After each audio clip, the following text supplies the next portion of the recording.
23 മലയാളികൾ, 7 തമിഴ്നാട് സ്വദേശികൾ, ഒരു കർണാടക സ്വദേശി. ഇവരുടെ മൃതദേഹങ്ങളാണ് ഇപ്പോൾ കൊച്ചിയിൽ പ്രത്യേക വിമാനത്തിൽ എത്തിച്ചിരിക്കുന്നത്. ഇവരുടെ മൃതദേഹങ്ങൾ കൊണ്ടുപോകാനുള്ള ആംബുലൻസുകൾ തയ്യാറായി നിൽക്കുന്നു. ട്രാഫിക് സിഗ്നലുകളെല്ലാം ഓഫ് ചെയ്ത് പോലീസ് പൈലറ്റിൻ്റെ അകമ്പടിയോടുകൂടി ഏറ്റവും വേഗം മൃതദേഹങ്ങൾ വീട്ടിലെത്തിക്കാൻ വേണ്ടിയുള്ള നിർദ്ദേശങ്ങൾ സംസ്ഥാന സർക്കാർ നൽകിയിട്ടുണ്ട്.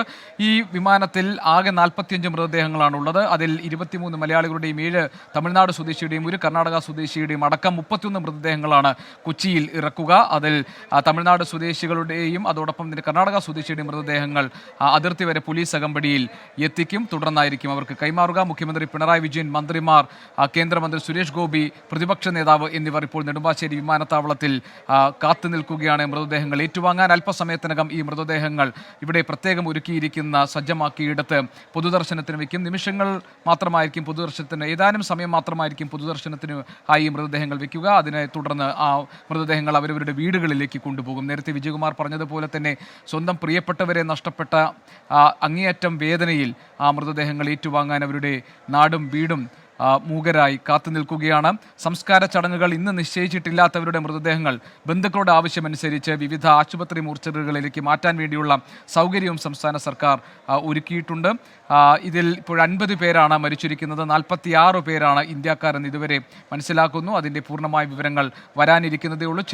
ചിലരെ തിരിച്ചറിയാൻ കഴിഞ്ഞിട്ടുണ്ടായിരുന്നില്ല. അതിലിപ്പോൾ മരിച്ച മൃതദേഹം തിരിച്ചറിയാൻ കഴിയാതെ പോയത് ബീഹാർ സ്വദേശിയുടേതാണ് എന്നാണ് മനസ്സിലാക്കാൻ കഴിഞ്ഞിട്ടുള്ളത്. പക്ഷേ DNA പരിശോധനയ്ക്ക് ശേഷം മാത്രമായിരിക്കും ആ കാര്യത്തിൽ സ്ഥിരീകരണം ഉണ്ടാവുക. നമ്മൾ ദൃശ്യങ്ങളിൽ കാണുന്നത് വ്യോമസേനയുടെ പ്രത്യേക വിമാനത്തിൽ 31 മൃതദേഹങ്ങൾ കൊച്ചിയിൽ ഇറക്കുന്നതിൻ്റെതാണ്. മറ്റൊന്ന് മന്ത്രിമാർ മുഖ്യമന്ത്രിയുടെ നേതൃത്വത്തിൽ സംസ്ഥാന സർക്കാരിനെ പ്രതിനിധീകരിച്ച് മൃതദേഹങ്ങൾ ഏറ്റുവാങ്ങാൻ എത്തിയിരിക്കുന്നു. പ്രതിപക്ഷ നേതാവ് VD സതീശൻ, കേന്ദ്രമന്ത്രി സുരേഷ് ഗോപി, മറ്റ് MP മാർ എല്ലാവരും തന്നെ നെടുമ്പാശ്ശേരി വിമാനത്താവളത്തിൽ ഈ മൃതദേഹങ്ങൾ ഏറ്റുവാങ്ങാൻ എത്തിയിട്ടുണ്ട്.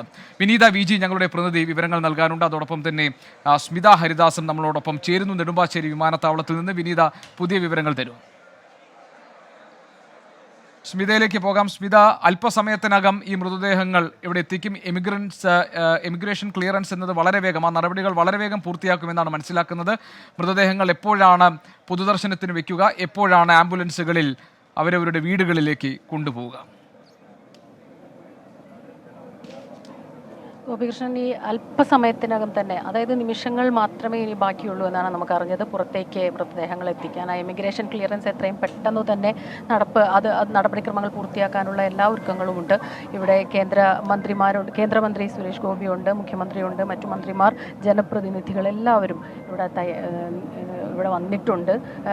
തിരക്ക് നിയന്ത്രിക്കാനുള്ള ഒരുപാട് നിയന്ത്രണ സംവിധാനങ്ങളും ഏർപ്പാടാക്കിയിട്ടുണ്ട്. എപ്പോൾ വേണമെങ്കിലും പുറത്തേക്ക് എത്തിക്കാൻ കഴിയും ഇപ്പോൾ ഈ മൃതദേഹം.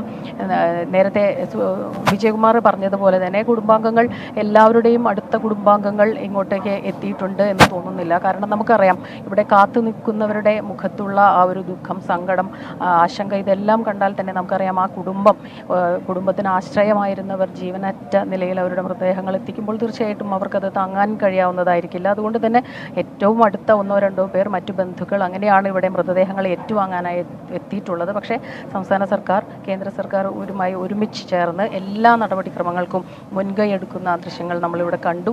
എല്ലാവരും മറ്റ് പ്രശ്നങ്ങൾ, ഭിന്നതകളെല്ലാം തന്നെ മറന്ന് ഇപ്പോൾ നമ്മൾ എല്ലാ കാലത്തും മലയാളികൾ അല്ലെങ്കിൽ കേരളം രാജ്യം തന്നെ ഇതുപോലുള്ള ദുരന്തങ്ങൾ വരുമ്പോൾ എപ്പോഴും എക്കാലവും ഒന്നിച്ച് നിൽക്കുന്നത് നമുക്ക് കാണാൻ കഴിയാറുണ്ട്. ഒരേ മനസ്സോടുകൂടി തന്നെ എല്ലാവരും ഇവിടെ കാത്തു നിൽക്കുകയാണ്. ശ്വാസം അടക്കിപ്പിടിച്ച് കാത്തു നിൽക്കുന്നു എന്ന് പറഞ്ഞാൽ അതിലൊട്ടും അതിശയോക്തി ഉണ്ടാകില്ല. അല്പനിമിഷങ്ങൾക്കകം തന്നെ മൃതദേഹങ്ങൾ ഇമിഗ്രേഷൻ ക്ലിയറൻസിന് ശേഷം പുറത്തേക്ക് കൊണ്ടുവരും. ഓരോരുത്തരുടെയും വിവരങ്ങൾ. സ്മിത ഹരിദാസ് ആണ് വിവരങ്ങൾ നൽകിയത്. നെടുമ്പാശ്ശേരി വിമാനത്താവളത്തിൽ നിന്ന് ദിലീപ് കുമാർ ഞങ്ങളുടെ പ്രതിനിധി കൂടി ചേരുന്നു. നെടുമ്പാശ്ശേരി വിമാനത്താവളത്തിൽ നിന്ന് ദിലീപ്, അല്പസമയത്തിനകം മൃതദേഹങ്ങൾ ഇമിഗ്രേഷൻ ക്ലിയറൻസ് കഴിഞ്ഞ് അവിടെ പൊതുദർശനത്തിനായി ഏതാനും നിമിഷം വെക്കുമെന്ന വിവരമാണ് നമുക്കിപ്പോൾ കിട്ടുന്നത്. മറ്റെന്തെല്ലാം പുതിയ വിവരങ്ങളാണ് ഇപ്പോൾ അവിടെ നിന്ന് നൽകാനുള്ളത് ദിലീപ്? ഗോപികൃഷ്ണൻ, മൃതദേഹങ്ങൾ അല്പസമയത്തിനകം പുറത്തേക്ക് കൊണ്ടുവരും. മുഖ്യമന്ത്രി പിണറായി വിജയൻ, കേന്ദ്രമന്ത്രി സുരേഷ് ഗോപി, സംസ്ഥാന മന്ത്രിമാർ, നിരവധി നേതാക്കൾ എന്നിവരൊക്കെ തന്നെ ഇവിടെ ആദരാഞ്ജലി അർപ്പിക്കാൻ എത്തിയിട്ടുണ്ട്. അതോടൊപ്പം തന്നെ മൃതദേഹം ഏറ്റുവാങ്ങുന്നതിന് വേണ്ടി മരണമടഞ്ഞവരുടെ ബന്ധുക്കളും നാട്ടുകാരും ഒക്കെ ഇവിടെ നെടുമ്പാശ്ശേരി വിമാനത്താവളത്തിൽ എത്തിയിട്ടുണ്ട്. എയർ കാർഗോ കോംപ്ലക്സിലേക്ക് പുറത്തേക്ക് അല്പസമയത്തിനകം ഈ മൃതദേഹങ്ങൾ കൊണ്ടുവരും. ഇവിടെ അല്പസമയം ആദരാഞ്ജലി അർപ്പിക്കും നേതാക്കൾ. അതോടൊപ്പം തന്നെ ഗാർഡ് ഓഫ് ഓണറും കേരള പോലീസ് നൽകും. ഇതിനുശേഷമായിരിക്കും മൃതദേഹം ഈ മരണമടഞ്ഞവരുടെ നാടുകളിലേക്ക് കൊണ്ടുപോകുന്നത്. അത് ഈ അല്പസമയത്തെ ഈ ആദരാഞ്ജലി അർപ്പിക്കൽ കഴിഞ്ഞാൽ ഉടൻ തന്നെ, അതുകൊണ്ടാണ് എത്രയും വേഗം ഈ വീടുകളിലേക്ക് എത്തിക്കുക എന്നതാണ് ഇപ്പോൾ പ്രധാനമായും ലക്ഷ്യമിടുന്നത്. എത്രയും വേഗം തന്നെ മൃതദേഹങ്ങൾ ഇവിടെ നിന്ന് നാടുകളിലേക്ക് എത്തിക്കാനുള്ള ക്രമീകരണങ്ങൾ ഒരുക്കിയിട്ടുണ്ട്. 31 പേരുടെ മൃതദേഹങ്ങളാണ് ഇപ്പോൾ ഇവിടെ എത്തിയിട്ടുള്ളത്.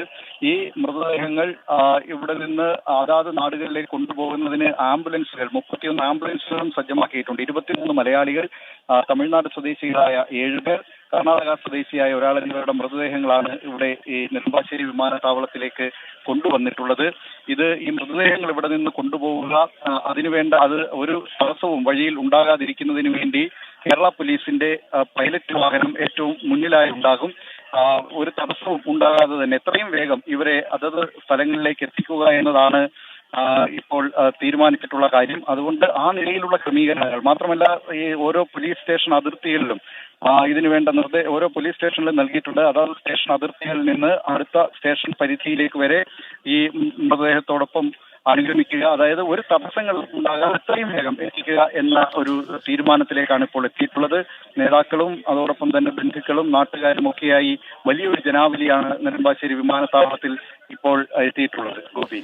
ബി ദിലീപ് കുമാറാണ് വിവരങ്ങൾ നൽകിയത്. നെടുമ്പാശ്ശേരി വിമാനത്താവളത്തിൽ നിന്ന് ദിലീപ് നൽകുന്ന വിവരം അനുസരിച്ച് അല്പസമയത്തിനകം തന്നെ ഈ എമിഗ്രേഷൻ ക്ലിയറൻസ് പൂർത്തിയാക്കി ഏതാണ്ട് കുറച്ചു നേരം മാത്രമായിരിക്കും നെടുമ്പാശ്ശേരിയിൽ ഇപ്പോൾ അവിടെ എത്തിച്ചേർന്നുള്ളവർക്ക് ആദരാഞ്ജലികൾ അർപ്പിക്കാൻ വേണ്ടി മൃതദേഹങ്ങൾ ഏതാണ്ട് പൊതുദർശനത്തിന് എന്ന പോലെ അവിടെ വയ്ക്കുക. അതിനുശേഷം വളരെ വേഗം തന്നെ പ്രഥമ പരിഗണന ഉറ്റവരുടെ അടുത്തേക്ക്, അവരുടെ നാട്ടുകാരുടെ ഇടയിലേക്ക് ഈ മൃതദേഹങ്ങൾ എത്രയും വേഗം എത്തിക്കുക എന്നുള്ളതാണ്. അതുകൊണ്ട് തന്നെ എല്ലാ ട്രാഫിക് സിഗ്നൽ ലൈറ്റുകളും കെടുത്തിക്കൊണ്ട് പോലീസിന്റെ അകമ്പടി വാഹനത്തിൽ വളരെ വേഗം മറ്റ് തടസ്സങ്ങളൊന്നുമില്ലാതെ പ്രതിബന്ധങ്ങൾ ഒഴിവാക്കിക്കൊണ്ട് എത്രയും വേഗം അവരുടെ വീടുകളിലേക്ക് എത്തിക്കുക എന്നതിനായിരിക്കും പ്രഥമ പരിഗണന നൽകുക. 31 മൃതദേഹങ്ങളാണ് ഇപ്പോൾ വ്യോമസേനയുടെ പ്രത്യേക വിമാനത്തിൽ നെടുമ്പാശ്ശേരിയിൽ ഇറക്കിയിരിക്കുന്നത്. അതിൽ 23 മലയാളികളുടെ മൃതദേഹങ്ങൾ, 7 തമിഴ്നാട് സ്വദേശികൾ, ഒരു കർണാടക സ്വദേശി എന്നിവരുടെ മൃതദേഹങ്ങൾ അല്പസമയത്തിനകം നേതാക്കൾക്ക് ആദരാഞ്ജലികൾ അർപ്പിക്കാൻ വേണ്ടി നെടുമ്പാശ്ശേരി വിമാനത്താവളത്തിൽ ഏതാനും നിമിഷങ്ങൾ മാത്രം അവിടെ പൊതുദർശനത്തിനായി വെക്കും. അതിനുശേഷം വളരെ വേഗം പ്രത്യേകം സജ്ജമാക്കിയ ആംബുലൻസിൽ അവരവരുടെ വീടുകളിലേക്ക് യാത്ര തിരിക്കും. ഇവിടെ ഗാർഡ് ഓഫ് ഓണർ, കേരള പോലീസിന്റെ ഗാർഡ് ഓഫ് ഓണർ ഇവർക്ക് നൽകും. സംസ്ഥാന സർക്കാരിനെ പ്രതിനിധീകരിച്ച് മുഖ്യമന്ത്രി പിണറായി വിജയൻ, അതോടൊപ്പം മറ്റു മന്ത്രിമാർ എന്നിവർ നെടുമ്പാശ്ശേരി വിമാനത്താവളത്തിൽ ഈ മൃതദേഹങ്ങൾ ഏറ്റുവാങ്ങാൻ വേണ്ടി എത്തിയിട്ടുണ്ട്. ഒപ്പം തന്നെ കേന്ദ്രമന്ത്രി സുരേഷ് ഗോപി, അതോടൊപ്പം MP-മാരും രാഷ്ട്രീയ നേതാക്കൾ എന്നിവർ ആദരാഞ്ജലികൾ അർപ്പിക്കാൻ വേണ്ടി എത്തിയിട്ടുണ്ട്. ഇപ്പോൾ കേന്ദ്ര വിദേശകാര്യ സഹമന്ത്രി കീർത്തിവർദ്ധൻ സിംഗ് ഈ പ്രത്യേക വിമാനത്തിൽ അദ്ദേഹവും ഉണ്ട്.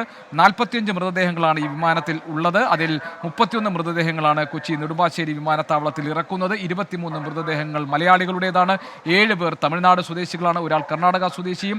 തമിഴ്നാട്ടിലെയും കർണാടകത്തിലേക്കുമുള്ള മൃതദേഹങ്ങൾ പോലീസിന്റെ അകമ്പടി വാഹനത്തിന്റെ സഹായത്തോടെ അതിർത്തികളിൽ എത്തിക്കുമെന്നുള്ളതാണ് പുതിയ വിവരം. അതോടൊപ്പം തന്നെ ഈ നെടുമ്പാശ്ശേരിയിൽ ഒരുക്കിയ ഇടത്തായിരിക്കും ഏതാനും നിമിഷം മാത്രം ഈ മൃതദേഹങ്ങൾ പൊതുദർശനത്തിന് വെക്കുക. വളരെ വേഗം തന്നെ ഈ കാർഗോ കോംപ്ലക്സിന് പുറത്തേക്ക് ഈ മൃതദേഹങ്ങൾ എത്തിക്കാൻ വേണ്ടിയുള്ള നടപടിക്രമങ്ങൾ ആരംഭിച്ചു കഴിഞ്ഞുവെന്നും ബി ദിലീപ് കുമാർ റിപ്പോർട്ടിൽ പറയുന്നു. വിനീത VG ഞങ്ങളുടെ പ്രതിനിധിയും നെടുമ്പാശ്ശേരിയിൽ നിന്ന് മറ്റു വിവരങ്ങളുമായി നമുക്കൊപ്പമുണ്ട്. വിനീത, പറയൂ, എന്തൊക്കെയാണ് വിവരങ്ങൾ?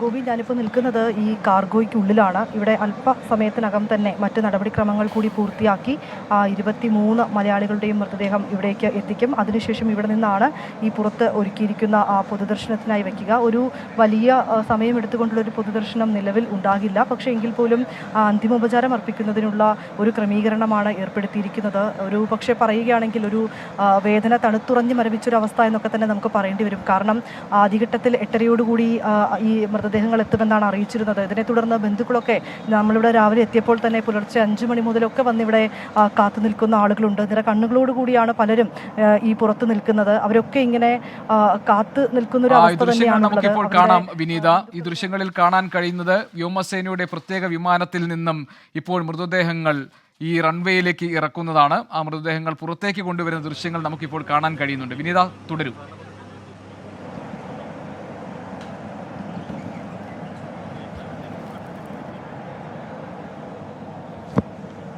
വിനീത, പറയൂ.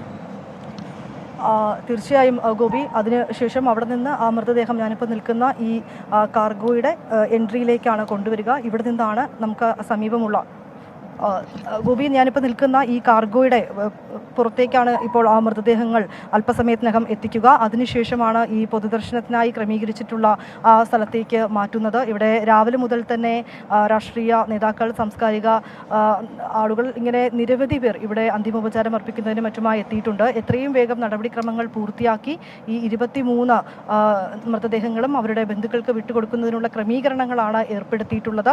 പ്രത്യേകമായി നമ്പറിട്ട് ഫോട്ടോ പതിച്ച് ഓരോ നിലയിൽ അത്തരത്തിലേക്കുള്ള ക്രമീകരണങ്ങളൊക്കെ തന്നെ ഏർപ്പെടുത്തിയിട്ടുണ്ട്. ബന്ധുക്കളെ സംബന്ധിച്ചിടത്തോളം രാവിലെ മുതൽ തന്നെ അവരൊക്കെ ഇവിടെ എത്തിയിട്ടുണ്ടായിരുന്നു. അവരുടെ ഉറ്റവരുടെ മൃതദേഹം അത് വാങ്ങി എത്രയും വേഗം നാടുകളിലേക്ക് എത്തിക്കുക, ഇതിനുള്ള ക്രമീകരണങ്ങൾ ഏർപ്പെടുത്തിയിട്ടുണ്ട്. 23 ആംബുലൻസ് ഈ എയർപോർട്ടിന് പുറത്ത് സജ്ജീകരിച്ചിട്ടുണ്ട്. ഒപ്പം തന്നെ ഓരോ ആംബുലൻസിനെയും ഓരോ പോലീസ് വാഹനവും പിന്നാലെ ഉണ്ടാകും. ഇത് എത്രയും വേഗം എത്തിക്കുന്നതിനും മറ്റുമായിട്ടുള്ള ഗതാഗത സംവിധാനങ്ങളും ഏർപ്പെടുത്തിയിട്ടുണ്ട്. നമ്മൾ രാവിലെയൊക്കെ ജില്ലാ കളക്ടറുമായി സംസാരിച്ചപ്പോൾ ഇന്ന് രാവിലെയും SP-യുടെയും കളക്ടറുടെയും മറ്റും നേതൃത്വത്തിൽ എയർപോർട്ടിൽ പ്രത്യേകമായിട്ടുള്ള യോഗം ചേർന്നിട്ടുണ്ടായിരുന്നു. ഈ യോഗത്തിൽ സ്വീകരിക്കേണ്ട നടപടിക്രമങ്ങൾ എത്രയും വേഗം മറ്റ് പ്രൊസീജിയേഴ്സൊക്കെ പൂർത്തിയാക്കി ആ മൃതദേഹം വിട്ടുകൊടുക്കുന്നതിനുള്ള ക്രമീകരണങ്ങളെല്ലാം തന്നെയാണ് ഏർപ്പെടുത്തിയിട്ടുള്ളത്.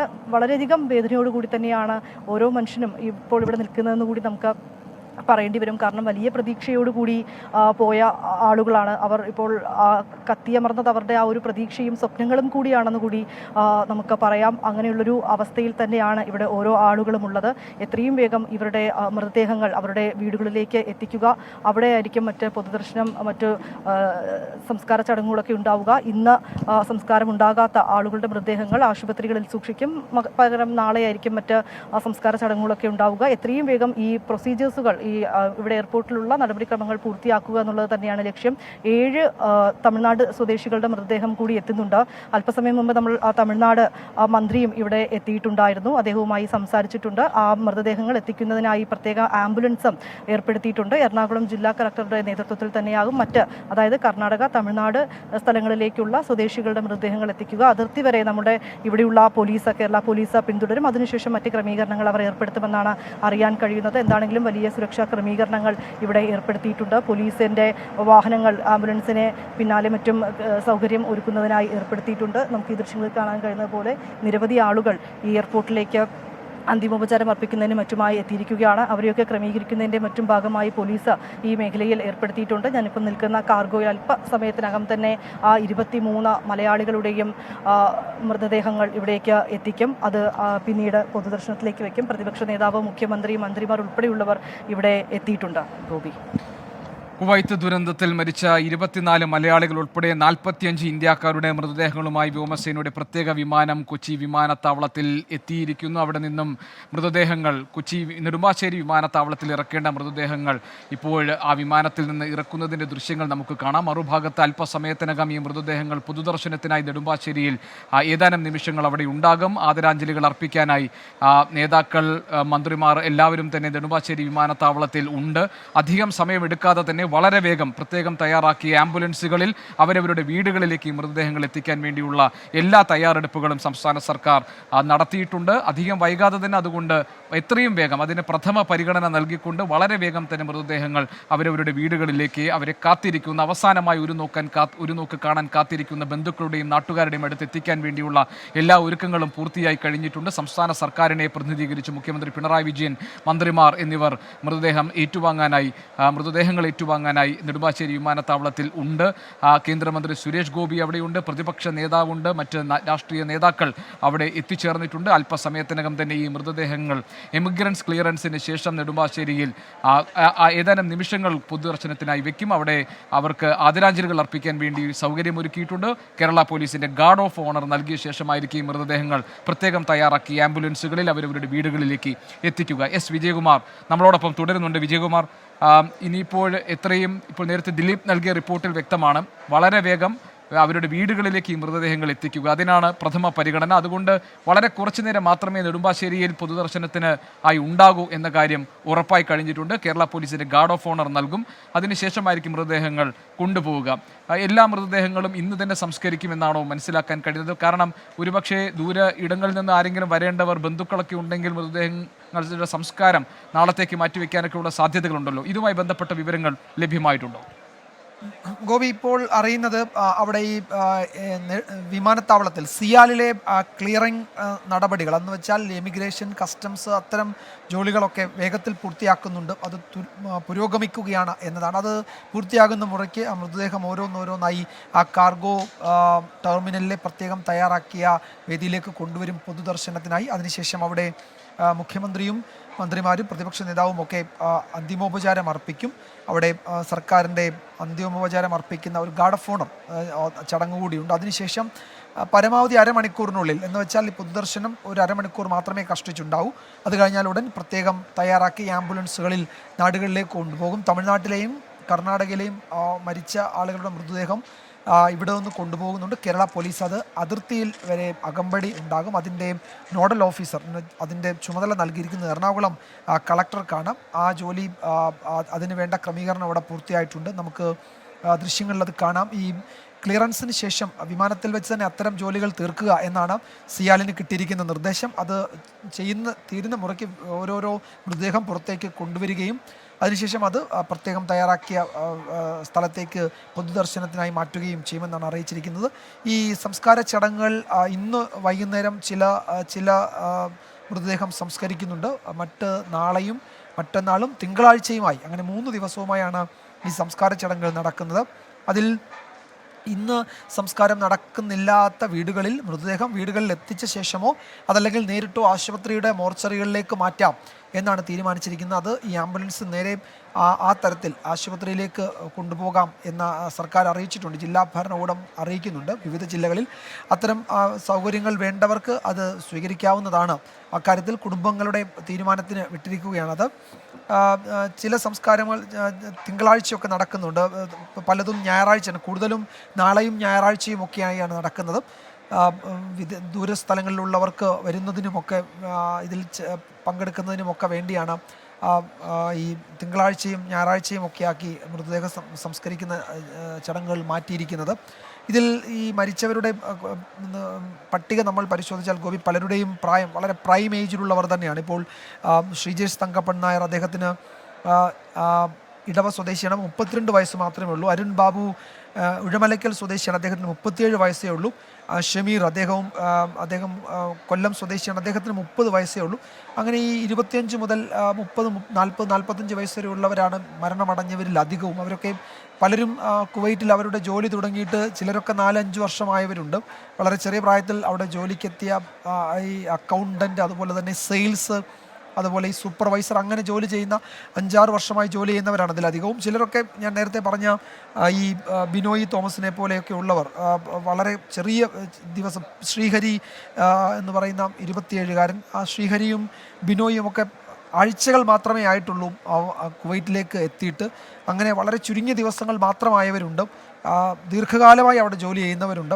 4-5 വർഷമായി അവിടെ ജോലി ചെയ്യുന്നവരുണ്ട്. ചിലരൊക്കെ അവരുടെ സർവീസൊക്കെ അവസാനിപ്പിച്ച് നാട്ടിലേക്ക് വരാൻ വേണ്ടി ഇരിക്കുകയാണ്. അപ്പോൾ പിന്നെ ഈ മാസം നാട്ടിലേക്ക് വരാൻ ഇരിക്കുകയായിരുന്നു വിയോ ലൂക്കോസ്. അദ്ദേഹം സാബു എന്നാണ് അദ്ദേഹത്തെ നാട്ടിൽ വിളിക്കുന്നത്. 48 വയസ്സേ ഉള്ളൂ. അദ്ദേഹം ആദിച്ചനല്ലൂർ സ്വദേശിയാണ്. മെക്കാനിക്കൽ സൂപ്പർവൈസറായി കഴിഞ്ഞ 10 വർഷമായി അവിടെ ജോലി ചെയ്യുന്നുണ്ട് കുവൈറ്റിൽ, ഇതേ സ്ഥാപനത്തിൽ. ഈ മാസം അദ്ദേഹം നാട്ടിലേക്ക് വരാനിരിക്കുകയായിരുന്നു. അങ്ങനെ അത് ചിലരൊക്കെ ജോലി അവസാനിപ്പിച്ച് നാട്ടിൽ വന്ന് സെറ്റിലാകാൻ എന്ന് വിചാരിക്കുന്നു. ഈ 30 വർഷമായി കുവൈറ്റിൽ ജോലി ചെയ്യുന്നയാളാണ് ഞാൻ നേരത്തെ പറഞ്ഞ ഈ മുരളീധരൻ നായർ. അദ്ദേഹം പത്തനംതിട്ട സ്വദേശിയാണ്. 6 മാസം മുമ്പ് അദ്ദേഹം നാട്ടിൽ വന്നിട്ട് പോയതാണ്. അപ്പോൾ അദ്ദേഹം ഇടയ്ക്ക് നാട്ടിൽ വരാറുണ്ട്. കഴിഞ്ഞ 30 വർഷമായി അദ്ദേഹത്തിൻ്റെ ഏതാണ്ട് ദീർഘകാലമായി അദ്ദേഹം കുവൈറ്റിൽ ഒരു പ്രവാസ ജീവിതം നയിക്കുന്നയാളാണ്. അതിൽ ചിലരൊക്കെ 1 മാസം അവധിക്ക് വന്ന് പോയ ആളുകളുണ്ട്. ഇപ്പോൾ ഈ കണ്ണൂരിലെയും അനീഷ് കുമാർ, അദ്ദേഹത്തിന് 56 വയസ്സാണുള്ളത്. അദ്ദേഹം കഴിഞ്ഞ മാസം ആണ് നാട്ടിൽ വന്ന് എല്ലാവരെയും കണ്ടുപോയത്. 25 വർഷമായി അദ്ദേഹം അവിടെ കുവൈറ്റിൽ ജോലി ചെയ്യുന്നുണ്ട്. സൂപ്പർ മാർക്കറ്റിലെ ഒരു സൂപ്പർവൈസറായി അദ്ദേഹം ജോലി ചെയ്യുകയാണ്. അദ്ദേഹം കഴിഞ്ഞ മാസം വന്ന് ബന്ധുക്കളെയൊക്കെ സന്ദർശിച്ച് മടങ്ങുകയാണ്. അതുപോലെ നൂഹിന് 41 വയസ്സേ ഉള്ളൂ. നൂഹ് 4 മാസം മുമ്പ് അവധി കഴിഞ്ഞ് പോയതാണ്. ഈ നൂഹ് ഈ രക്ഷാപ്രവർത്തനം നടത്തുന്നതിന്, അതായത് ഈ അപകടത്തിൽപ്പെട്ട സുഹൃത്തുക്കളെ പുറത്തെത്തിക്കാനൊക്കെ ശ്രമിക്കുന്നതിനിടെയാണ് നൂഹും ഈ അപകടത്തിൽപ്പെട്ടത്. വിഷവാതകം ശ്വസിച്ചതാണോ എന്ന് സംശയമുണ്ട്. അപ്പോൾ അദ്ദേഹം മലപ്പുറം സ്വദേശിയാണ്, നിർമ്മാണ തൊഴിലാളിയാണ്. അദ്ദേഹം ഈ അപകടത്തിൽപ്പെട്ടവരെ സുരക്ഷിതരാക്കാൻ ശ്രമിക്കുമ്പോഴാണ് അദ്ദേഹവും ഈ അപകടത്തിൽപ്പെട്ടത്. അദ്ദേഹത്തിന് 41 വയസ്സേ ഉള്ളൂ. 4 മാസം മുമ്പ് അദ്ദേഹം നാട്ടിൽ വന്നു പോയതാണ്. 7 വർഷമായി ഈ ബാഹുലേൻ എന്ന 36-കാരൻ അവിടെ ജോലി ചെയ്യുന്നുണ്ട്. അദ്ദേഹം കഴിഞ്ഞ വർഷം, ഒരു വർഷം മുമ്പാണ് അദ്ദേഹം നാട്ടിൽ വന്നത്. അദ്ദേഹം വീണ്ടും ഉടനെ നാട്ടിലേക്ക് വരും എന്നൊക്കെ ബന്ധുക്കളോട് പറഞ്ഞതാണ്. ഈ കുഞ്ഞിക്കേളു, അദ്ദേഹത്തിന് 58 വയസ്സുണ്ട്. അദ്ദേഹം കാസർഗോഡ് തൃക്കരിപ്പൂർ സ്വദേശിയാണ്. 15 വർഷമായി അദ്ദേഹം അവിടെ ജോലി ചെയ്യുന്നുണ്ട്. അടുത്ത വർഷം എന്ന് വെച്ചാൽ 2025 ജോലി അവസാനിപ്പിക്കാം എന്ന് തീരുമാനിച്ച് എല്ലാം അവസാനിപ്പിച്ച് നാട്ടിലേക്ക് മടങ്ങിയതിനും ശിഷ്ടകാലം നാട്ടിൽ ജീവിക്കാം എന്ന് കരുതി എല്ലാ തീരുമാനവും എടുത്ത് റിട്ടയർമെൻറ്റ് ലൈഫ് എന്ന മട്ടിലേക്കൊക്കെ ജീവിതം തീരുമാനിച്ച ആളാണ് 58-കാരനായ കുഞ്ഞിക്കേളു. അദ്ദേഹവും ഈ അപകടത്തിൽ പെടുകയും അതിദാരുണമായി മരിക്കുകയും ചെയ്തിട്ടുണ്ട്. അങ്ങനെ ഇതിൽ ഈ മരിച്ച നമ്മളുടെ മുന്നിലുള്ള ഈ 23 പേരുടെയും ജീവിതം, ഓരോ പ്രവാസിയുടെയും എന്താണ് വിദേശങ്ങളിലെ ജീവിതം എന്ന് നമ്മുടെ മുന്നിൽ വ്യക്തമാക്കുന്നുണ്ട്. ഈ ബന്ധുക്കളെയും നാടിനെയും സുഹൃത്തുക്കളെയും ഒക്കെ മറന്നോ അല്ലെങ്കിൽ അവരിൽ നിന്ന് അകന്നോ നാട്ടിൽ വിദേശത്തേക്ക് പോയി താമസിക്കേണ്ടി വരുന്ന സാഹചര്യം, സാമ്പത്തികമായി അവർക്ക് ജീവിതം കരുപ്പിടിപ്പിക്കേണ്ടി വരുന്ന സാഹചര്യം, അങ്ങനെ ഈ കഷ്ടതകൾക്കിടയിലാണ് അവരൊക്കെ അവിടെ ജീവിക്കുകയും ഒക്കെ ചെയ്യുന്നത്. ആ പ്രവാസികളുടെ ജീവിതം അങ്ങനെയാണ്. അതിനിടയിലാണ് ഇത്തരം ഒരു അപകടം ഉണ്ടാകുന്നത്. ആരുമില്ല അവരെ ആ ഘട്ടത്തിൽ അത്തരം രക്ഷാപ്രവർത്തനത്തിനൊക്കെ വളരെ വേഗത്തിൽ പ്രവാസി സംഘടനകളും സുഹൃത്തുക്കളും ഒക്കെ അണിചേർന്ന് അവരെ രക്ഷിക്കാൻ പറ്റുന്നവരെ രക്ഷിക്കുന്നു, ആശുപത്രിയിൽ എത്തിക്കുന്നു. പിന്നീട് ഔദ്യോഗികമായി അവർക്ക് സഹായങ്ങൾ ലഭിക്കുകയും അതിൽ ആശുപത്രിയിൽ ചികിത്സയിലുള്ളവർക്ക് ആ നിലയ്ക്ക് സഹായങ്ങൾ ലഭിക്കുകയും ചെയ്യുന്നു. പക്ഷേ ഉറ്റവർ, നഷ്ടമായവർ, അവരുടെ ഓർമ്മകൾ മാത്രമാണ് ഇനി ബാക്കിയുള്ളത്. ഈ വരുന്നവരൊക്കെ മടക്കമില്ല, അവരൊരു തിരികെ പോകാത്ത യാത്ര. സാധാരണ ഒരു പ്രവാസി നാട്ടിലേക്ക് വരുമ്പോൾ തന്നെ തിരികെ പോകുന്നതിൻ്റെ തീയതി കൂടി തീരുമാനിച്ച് അതിൻ്റെ ടിക്കറ്റിൻ്റെ അവൈലബിലിറ്റി ഒക്കെ നോക്കിയാണ് പലരും നാട്ടിലേക്ക്, മക്കളുടെ അവധിക്കാലവും ഒക്കെ അല്ലെങ്കിൽ നാട്ടിലെ എന്തെങ്കിലും ആഘോഷങ്ങളോ ഉത്സവങ്ങളോ ഒക്കെ കണക്കിലെടുത്ത് അതൊക്കെ ചേർത്താണ് നാട്ടിലേക്ക് വരുന്നത്. 2-3 വർഷം കൂടുമ്പോഴാണ് ഇതിൽ പലരും നാട്ടിലേക്ക് വരുന്നത്. അങ്ങനെ വരാനേ പറ്റൂ. അവർക്ക് ഈ വിമാന ടിക്കറ്റൊക്കെ അതിൻ്റെയൊക്കെ റേറ്റ് താങ്ങാൻ കഴിയാത്ത ഇടത്തരക്കാരാണ് അതിൽ ബഹുഭൂരിപക്ഷവും. അങ്ങനെ പെട്ടെന്നൊന്നും നാട്ടിലേക്ക് വരാൻ കഴിയില്ല. അങ്ങനെ വരുന്നവർ തിരികെ പോകുന്നതിൻ്റെ തീയതി കൂടി തീരുമാനിച്ച് വരുന്നവരാണ്. പക്ഷേ അവരൊക്കെ മടക്കമില്ലാത്ത, ഇനി തിരികെ പോകില്ലാത്ത ഒരു യാത്രയുടെ അത്തരം ഒരു യാത്രയാണ് അവരിപ്പോൾ നടത്തുന്നത്. അവരുടെ ചേതനയറ്റ ശരീരം വിമാനത്താവളത്തിന് പുറത്തേക്ക് കൊണ്ടുവരുന്നു. 10 മൃതദേഹങ്ങളുടെ ക്ലിയറൻസ് ഇതിനോടകം കഴിഞ്ഞിട്ടുണ്ട്. അപ്പോൾ അവരുടെ ഓരോരുത്തരുടെയും മൃതദേഹം പുറത്തേക്ക് കൊണ്ടുവരികയാണ്. 10 മൃതദേഹങ്ങളുടെ ക്ലിയറൻസ് കഴിഞ്ഞിട്ടുണ്ട്. ഇനി ബാക്കിയുള്ളത് കൂടി വേഗത്തിൽ പൂർത്തിയാക്കി നേരെ ഈ പൊതുദർശനത്തിന് വെക്കേണ്ട സ്ഥലത്തേക്ക് കൊണ്ടുവരും. അവിടെ പരമാവധി അരമണിക്കൂർ മാത്രമാണ് ഉണ്ടാവുക. അതിനുശേഷം അവരെ അവിടെ നിന്ന് ബന്ധുക്കളോടൊപ്പം അവരുടെ ചേതനയേറ്റ ശരീരം അവരുടെ ജന്മനാടുകളിലേക്ക് കൊണ്ടുപോകും. ഇന്നും നാളെയും മറ്റന്നാളും തിങ്കളാഴ്ചയുമായി ഇതിൽ സംസ്കാര ചടങ്ങുകൾ നാട്ടിൽ നടക്കും. ഇന്ന് സംസ്കാരം നടക്കുന്നില്ല എങ്കിൽ അത് മോർച്ചറിയിലേക്ക് മൃതദേഹം മാറ്റും. അക്കാര്യത്തിൽ വേണ്ട ക്രമീകരണം ഏർപ്പെടുത്തിയിട്ടുണ്ട് എന്നാണ് അതത് ജില്ലകളിൽ നിന്നുള്ള ഉദ്യോഗസ്ഥർ അറിയിച്ചിരിക്കുന്നത്. അല്പസമയത്തിനകം നമുക്ക് പൊതുദർശനം ആ വേദിയിലേക്ക്, എനിക്ക് തോന്നുന്നു ആ ചടങ്ങിലേക്ക് പോകാൻ കഴിയുമെന്ന് തോന്നുന്നു. കാരണം ഇതിനോടകം 10 മൃതദേഹങ്ങൾ അതിൻ്റെ ക്ലിയറൻസ് നടപടികൾ പൂർത്തിയാക്കിയിട്ടുണ്ട്. ബാക്കി കൂടി വേഗത്തിൽ അതിൻ്റെ നടപടിക്രമങ്ങൾ വേഗത്തിൽ പൂർത്തിയാക്കണമെന്നാണ് നിർദ്ദേശം നൽകിയിരിക്കുന്നത്. ബന്ധുക്കൾ, ഒട്ടുമിക്ക പേരുടെയും അടുത്ത ബന്ധുക്കളിൽ ചിലരെങ്കിലും വിമാനത്താവളത്തിന് പുറത്ത് കാത്തു നിൽക്കുന്നുണ്ട്. മൃതദേഹം ഏറ്റുവാങ്ങി നാടുകളിലേക്ക് കൊണ്ടുപോകാൻ തമിഴ്നാട്ടിൽ നിന്നുള്ള മന്ത്രി എത്തിയിട്ടുണ്ട്. കർണാടക സർക്കാരിൻ്റെ പ്രതിനിധിയും എത്തിയിട്ടുണ്ട്. മൃതദേഹം നാടുകളിലേക്ക് കൊണ്ടുപോകാൻ ഈ വിമാനം അല്പസമയത്തിനകം ഇതിൻ്റെ നടപടിക്രമങ്ങൾ പൂർത്തിയാക്കിയാൽ C-130J എന്ന എയർഫോഴ്സിൻ്റെ പ്രത്യേക വിമാനം ഡൽഹിയിലേക്ക് പോകും. ബാക്കി മൃതദേഹം ഡൽഹിയിലാണ് എത്തിക്കുന്നത്. അവിടെ നിന്നും വിവിധ സംസ്ഥാനങ്ങളിലേക്ക് കൊണ്ടുപോകും. 45 പേരുടെ ചേതനയേറ്റ ശരീരമാണ് ഈ വിമാനത്തിലുള്ളത്. 31 മൃതദേഹങ്ങളാണ് കൊച്ചിയിൽ ഇറക്കുന്നത്. അതിൽ 10 മൃതദേഹങ്ങളുടെ കാര്യത്തിൽ ഇപ്പോൾ ക്ലിയറൻസ് നടപടികൾ പൂർത്തിയായി കഴിഞ്ഞിട്ടുണ്ട്. എത്രയും വേഗം തന്നെ അവരവരുടെ വീടുകളിലേക്ക് ഈ മൃതദേഹങ്ങൾ എത്തിക്കുക എന്നതിനാണ് പ്രഥമ പരിഗണന നൽകാൻ ഉദ്ദേശിക്കുന്നത്. ഒരു തരത്തിലും പകരം വയ്ക്കാനാകാത്ത നഷ്ടമാണ് ഉറ്റവർക്കും ഉടയവർക്കും ഈ മരണത്തിലൂടെ സംഭവിച്ചിട്ടുള്ളതെങ്കിൽ പോലും അവരുടെ ഏക ആശ്രയം എന്ന നിലയിൽ ഇത്രയും വലിയ നഷ്ടമുണ്ടാകുമ്പോൾ എന്ത് ധനസഹായമാണ്, ഏത് തരത്തിലുള്ള സാമ്പത്തികമായ പിന്തുണയാണ് ഈ കുടുംബങ്ങൾക്ക് ആശ്രയമായി മാറാൻ പോകുന്നത് എന്ന ചോദ്യം അവശേഷിക്കുന്നുണ്ട്. കേന്ദ്ര സംസ്ഥാന സർക്കാരുകളും വിവിധ പ്രവാസി സംഘടനകളും ഒക്കെ ഇവർക്ക് ധനസഹായം വാഗ്ദാനം ചെയ്തിട്ടുണ്ട്. കുവൈറ്റ് സർക്കാർ ഈ കാര്യത്തിൽ വേണ്ട പോലെ ഒരു ഇടപെടൽ നടത്തുമെന്ന പ്രതീക്ഷ നേരത്തെ മുഖ്യമന്ത്രി പിണറായി വിജയൻ അദ്ദേഹം മാധ്യമങ്ങളെ കണ്ടപ്പോൾ പങ്കുവച്ചു. ഇന്ത്യ ഗവൺമെൻറ് ഈ കാര്യത്തിൽ വേണ്ട രീതിയിൽ ഒരു ഇടപെടൽ നടത്തണം എന്ന ആവശ്യവും എന്ന അഭ്യർത്ഥനയും മുഖ്യമന്ത്രി മുന്നോട്ട് വെച്ചിട്ടുണ്ട്. നമുക്കറിയാം, അവരവരുടെ വീടുകളിൽ ഒരുപക്ഷെ ഏക ആശ്രയമായിരുന്ന അവരുടെ എല്ലാ പ്രതീക്ഷകൾക്കും നിറം പകർന്നിരുന്നത് ഈ ഈ പ്രവാസികളായിരുന്നു. അവരുടെ അകാലത്തിലുള്ള ഈ വിയോഗം സ്വാഭാവികമായും ആ കുടുംബത്തെ അക്ഷരാർത്ഥത്തിൽ അവരെ അനാഥരാക്കിയിട്ടുണ്ട്. അവരുടെ സാമ്പത്തിക ആശ്രയം കൂടി ഇല്ലാതായിരിക്കുന്നു. ആ നിലയ്ക്ക് അതുകൂടി പരിഗണിച്ചുകൊണ്ടുള്ള ഒരു ധനസഹായം ഈ കുടുംബങ്ങൾക്ക്, അവരുടെ ഏറ്റവും പ്രിയപ്പെട്ടവർ, ഒരു തരത്തിലും പകരം വയ്ക്കാനാകാത്ത നഷ്ടമാണ് ആ കുടുംബത്തിന് ഉണ്ടായിട്ടുള്ളതെങ്കിൽ പോലും അവർക്ക് അതിന് അനുകൂലമായ തരത്തിൽ അവർക്ക് അവരുടെ ജീവിതം മുന്നോട്ട് കൊണ്ടുപോകാൻ പാകത്തിലുള്ള ഒരു സഹായം അവർക്കുണ്ടാകണം എന്നുള്ള ആവശ്യങ്ങൾ ഉയർന്നു വരുന്നുണ്ട്. അതിൻ്റെ തുടർച്ചയായാണ് മുഖ്യമന്ത്രി പിണറായി വിജയൻ ഇക്കാര്യത്തിൽ കുവൈറ്റ് സർക്കാരിൽ നിന്ന് പോലുമുള്ള ഒരു ഇടപെടൽ പ്രതീക്ഷിക്കുന്നത്. ഏതായാലും നമുക്കറിയാം, ഈ നിമിഷത്തിൽ നാട് വിറങ്ങലിച്ച് നിൽക്കുകയാണ്. ഈ നമ്മെ വിട്ടുപോയ ഇവരുടെ ഉറ്റവർ, പ്രിയപ്പെട്ടവർ, നാട്ടുകാരും സുഹൃത്തുക്കളും കുടുംബവുമൊക്കെ ഇനി എന്ത് എന്ന ചോദ്യവുമായി നിൽക്കുകയാണ്. അവർ ഇപ്പോൾ കാത്തിരിക്കുന്നത് ചേതനയേറ്റ മൃതദേഹവുമായി മടങ്ങിയെത്തുന്ന അവരുടെ ഏറ്റവും പ്രിയപ്പെട്ടവരെ അവസാനമായി ഒരു നോക്ക് കാണുന്നതിന് വേണ്ടിയാണ്. 10 മൃതദേഹങ്ങളുടെ കാര്യത്തിൽ ക്ലിയറൻസ് നടപടികൾ പൂർത്തിയായിട്ടുണ്ട്. 31 മൃതദേഹങ്ങളാണ് നമ്മൾ നേരത്തെ പറഞ്ഞതുപോലെ തന്നെ നെടുമ്പാശ്ശേരി വിമാനത്താവളത്തിൽ ഇറക്കുന്നത്. 23 പേർ മലയാളികളാണ്, 7 പേർ തമിഴ്നാട്ടുകാർ, ഒരാൾ കർണാടക സ്വദേശി. 31 പേരുടെയും മൃതദേഹങ്ങൾ സംസ്ഥാന സർക്കാർ ഇവിടെ ഏറ്റുവാങ്ങും. സംസ്ഥാന സർക്കാരിനെ പ്രതിനിധീകരിച്ച് മുഖ്യമന്ത്രി പിണറായി വിജയൻ, മന്ത്രിമാർ എന്നിവർ നെടുമ്പാശ്ശേരി വിമാനത്താവളത്തിൽ എത്തിയിട്ടുണ്ട്. കേന്ദ്ര സഹമന്ത്രി സുരേഷ് ഗോപി നെടുമ്പാശ്ശേരി വിമാനത്താവളത്തിലുണ്ട്. കേന്ദ്രം എല്ലാ തരത്തിലുമുള്ള ഇടപെടൽ നടത്തുമെന്നും വിവാദങ്ങൾക്ക് ഈ അവസരത്തിൽ സ്ഥാനമില്ല എന്നുമാണ് സുരേഷ് ഗോപി നേരത്തെ മാധ്യമങ്ങളെ കണ്ടപ്പോൾ പറഞ്ഞത്. പ്രതിപക്ഷ നേതാവ് വി ഡി സതീശൻ, മറ്റു നേതാക്കൾ എന്നിവർ നെടുമ്പാശ്ശേരി വിമാനത്താവളത്തിൽ ഇന്ന് ഈ ഇറക്കുന്ന 31 മൃതദേഹങ്ങൾക്ക് അവസാനമായി അന്തിമോപചാരം അർപ്പിക്കാൻ, അന്ത്യാഞ്ജലി അർപ്പിക്കാൻ വേണ്ടി നെടുമ്പാശ്ശേരി വിമാനത്താവളത്തിൽ കാത്തു നിൽക്കുകയാണ്. 10 മൃതദേഹങ്ങളുടെ കാര്യത്തിൽ ഇപ്പോൾ ക്ലിയറൻസ് നടപടികൾ പൂർത്തിയായിരിക്കുന്നു. വളരെ വേഗം തന്നെ ഈ മൃതദേഹങ്ങൾ ഇപ്പോൾ പ്രത്യേകം തയ്യാറാക്കിയ ഇടത്ത് പൊതുദർശനത്തിനായി വെക്കും. അവിടെ അന്ത്യാഞ്ജലി അർപ്പിച്ച ശേഷം, ആദരം അർപ്പിച്ച ശേഷം സംസ്ഥാന സർക്കാരിൻ്റെ ഗാർഡ് ഓഫ് ഓണർ നൽകും. അതിനുശേഷമായിരിക്കും പ്രത്യേകം തയ്യാറാക്കിയ ആംബുലൻസിൽ പോലീസ് അകമ്പടിയോടുകൂടി എല്ലായിടത്തെയും സിഗ്നൽ ലൈറ്റുകൾ ഓഫാക്കിക്കൊണ്ട് വളരെ വേഗം അവരുടെ വീടുകളിലേക്ക് എത്തിക്കാനുള്ള നീക്കങ്ങളിലേക്ക്, നടപടികളിലേക്ക് കടക്കുക. ഏതായാലും നാട് അക്ഷരാർത്ഥത്തിൽ നടുങ്ങിപ്പോയ, അക്ഷരാർത്ഥത്തിൽ വേദനയിൽ അമർന്നുപോയ ഈ കുവൈറ്റിലെ തീപിടുത്തത്തിൽ മരണമടഞ്ഞവരുടെ ചേതനയേറ്റ മൃതദേഹങ്ങൾ നെടുമ്പാശ്ശേരി വിമാനത്താവളത്തിൽ എത്തിച്ചിരിക്കുകയാണ്.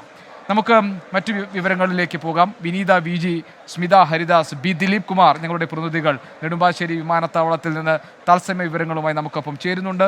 സ്മിത ഹരിദാസ് ആണ് ഇപ്പോൾ നമ്മളോടൊപ്പം ഉള്ളത്. സ്മിത, പുതിയ വിവരങ്ങൾ തരൂ. ഗോപികൃഷ്ണൻ, ഈ ഒരു നിമിഷം പോലും മണിക്കൂറുകളുടെ ദൈർഘ്യം ആ രീതിയിലാണ് ഇവിടെ കാത്തു നിൽക്കുന്നത്. അല്പനിമിഷങ്ങൾക്കകം തന്നെ ആദ്യത്തെ 10 മൃതദേഹങ്ങൾ പുറത്തേക്ക് ഈ കവാടം കടന്നു വരും. അത് നോക്കിയുള്ള കാത്തിരിപ്പിലാണ് ഇവിടെയുള്ള ഓരോരുത്തരും. നിശബ്ദരായി തന്നെ കാത്തിരിക്കുകയാണ്. കാരണം നമുക്കറിയാം, കാസർഗോഡ് നിന്ന് തിരുവനന്തപുരം വരെയുള്ള പല ജില്ലകളിലേക്ക് പോകാനുള്ളവരാണ്. വിജയകുമാർ നേരത്തെ സൂചിപ്പിച്ചതുപോലെ തന്നെ വലിയ പ്രതീക്ഷയോടെ കടന്നുപോയവരാണ്. ഇപ്പോൾ തിരിച്ചെത്തുന്നത് ജീവനറ്റ അവരുടെ മൃതദേഹങ്ങളാണ്, ശരീരങ്ങളാണ്. കുടുംബങ്ങളുടെ എല്ലാം സ്വപ്നങ്ങളാണ് ബാക്കിയായി പോകുന്നത്, തകർന്നുപോയ സ്വപ്നങ്ങളാണ്. ഓരോ വീട്ടിലും ഈ വാർത്ത അറിഞ്ഞപ്പോൾ മുതൽ കാത്തിരിക്കുന്ന ഒരുപാട് പേരുണ്ട്. അച്ഛനമ്മമാരുണ്ട്, സഹോദരങ്ങളുണ്ട്, ഭാര്യയുണ്ടാകാം, കുടുംബം, അങ്ങനെ കാത്തിരിക്കുന്നവർക്കിടയിലേക്കാണ് ഇപ്പോൾ ഈ വാതിൽ തുറന്ന് ഈ മൃതദേഹങ്ങൾ, ചലനമറ്റ ശരീരങ്ങൾ എത്തുക. അതിനുള്ള കാത്തിരിപ്പിലാണ് ഇവിടെ ഓരോരുത്തരും. അല്പനിമിഷങ്ങൾക്ക് തന്നെ ആദ്യത്തെ 10 മൃതദേഹങ്ങൾ ഈ കവാടം, ഇന്റർനാഷണൽ കാർഗോ ടെർമിനലിൻ്റെ കവാടം കടന്ന് പുറത്തേക്ക് വരുമ്പോൾ തീർച്ചയായിട്ടും അത് വല്ലാത്ത വൈകാരിക മുഹൂർത്തമാണ്. വേദനയോടെയാണ് എല്ലാവരും തന്നെ ഇവിടെ പുറത്ത് കാത്തു നിൽക്കുന്നത്. എത്രയും പെട്ടെന്ന് തന്നെ നടപടിക്രമങ്ങൾ പൂർത്തിയാക്കാനുള്ള ശ്രമങ്ങൾ കേന്ദ്ര സംസ്ഥാന സർക്കാരുകൾ ചെയ്യുന്നുണ്ട്. എങ്കിൽ പോലും നമുക്കറിയാമല്ലോ, എയർപോർട്ടാണ്, അതിൻ്റെ കൃത്യമായിട്ടുള്ള നടപടിക്രമങ്ങൾ തന്നെ പാലിച്ചു വേണം പുറത്തേക്ക് കൊണ്ടുവരാൻ. അല്പനിമിഷങ്ങൾക്ക് തന്നെ അത് പൂർത്തിയാക്കി പുറത്തേക്ക് കൊണ്ടുവരാൻ കഴിയുമെന്നാണ് കരുതുന്നത്. ലോകത്തെവിടെയായാലും ഏത് സമയത്തും 24 വാർത്തകളും ഓഗ്മെന്റഡ് റിയാലിറ്റി പാക്കേജുകളും എക്സ്പ്ലെയിനറുകളും വിശദമായി കാണാൻ ഞങ്ങളുടെ യൂട്യൂബ് ചാനൽ നിങ്ങൾക്ക് സബ്സ്ക്രൈബ് ചെയ്യാം.